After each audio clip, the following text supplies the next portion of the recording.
Assalamualaikum warahmatullahi wabarakatuh. Kita dari kelompok C11 dengan saya Agung Suryana NRP 15 2022 224. Di sini kita akan menjelaskan sejarah sistem operasi berdasarkan generasi komputer. Komponen utama sistem komputer yaitu perangkat keras atau hardware, terdiri dari input device, processing device, output device, sama storage device.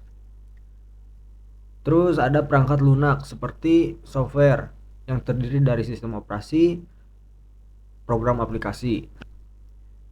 Yang ketiga ada pengguna atau brainware, yaitu manusia. Sistem operasi. Sistem operasi adalah perangkat lunak yang mendasari fungsi dasar dari sebuah komputer.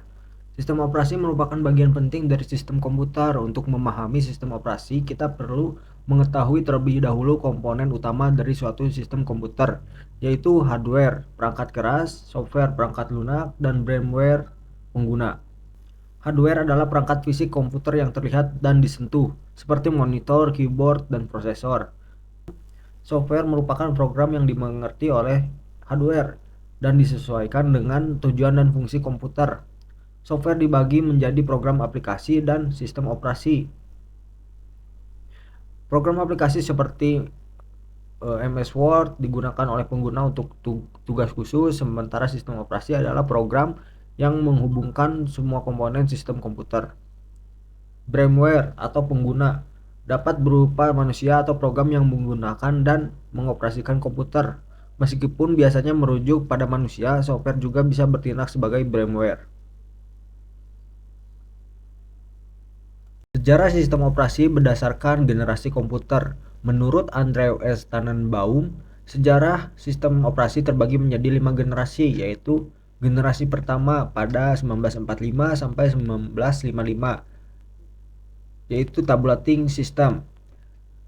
Yang kedua, generasi kedua 1955 sampai 1965, yaitu batch system. Generasi ketiga yaitu dari 1965 sampai 1980, yaitu time sharing system. Generasi keempat 1980-an, yaitu personal komputer.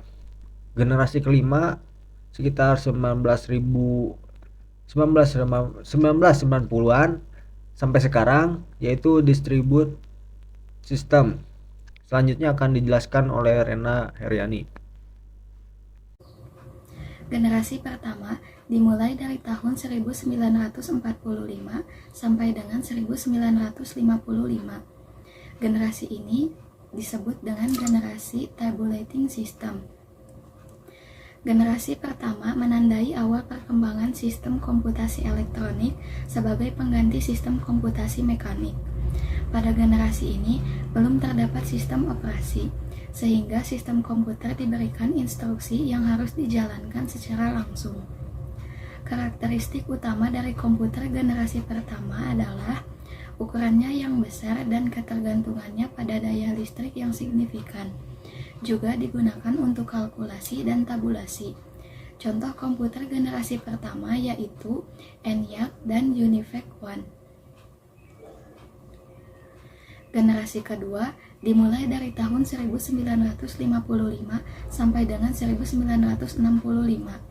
Generasi ini disebut dengan generasi batch system. Generasi kedua memperkenalkan batch processing system, di mana job dikerjakan dalam satu rangkaian dan dieksekusi secara berurutan.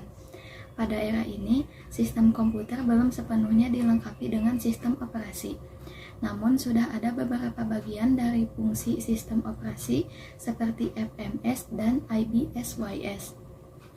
Komputer generasi kedua menggunakan transistor yang lebih kecil dibandingkan dengan tabung hampa udara pada generasi pertama.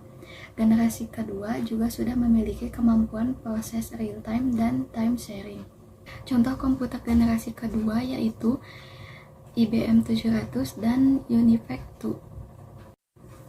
Generasi ketiga dimulai dari tahun 1965 sampai dengan 1980. Generasi ini disebut dengan time sharing system. Generasi ketiga menyaksikan pengenalan sistem operasi time sharing, sistem operasi bersifat multi-user dan multi-programming. Contoh sistem operasi generasi ketiga yaitu IBM OS 360, CTSS, dan Unix. Pada generasi ketiga, komputer memiliki ukuran yang lebih kecil karena menggunakan komponen integrated circuits. Contoh komputer generasi ketiga antara lain PDP-11, CDC-3000, dan IBM S30. Generasi keempat, tahun 1980-an. Tahun ini disebut personal komputer. Munculnya mikroprosesor dan komputer pribadi menandai generasi keempat. Sistem operasi untuk komputer pribadi seperti MS-DOS dan Apple DOS menjadi umum.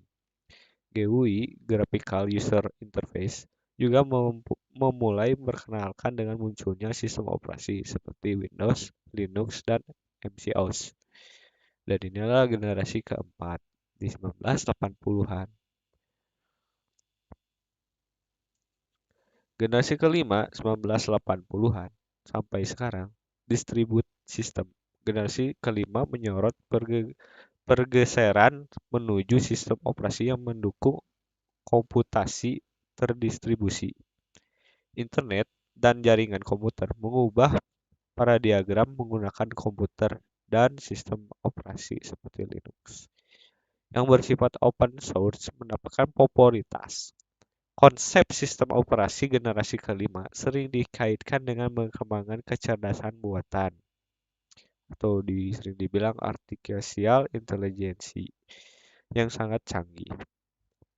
Beberapa perkembangan di bidang kecerdasan buatan dan pemrosesan bahasa alami dapat dianggap sebagai langkah awal menuju konsep generasi kelima, seperti IMB Watson, Google Bard, atau OpenAI.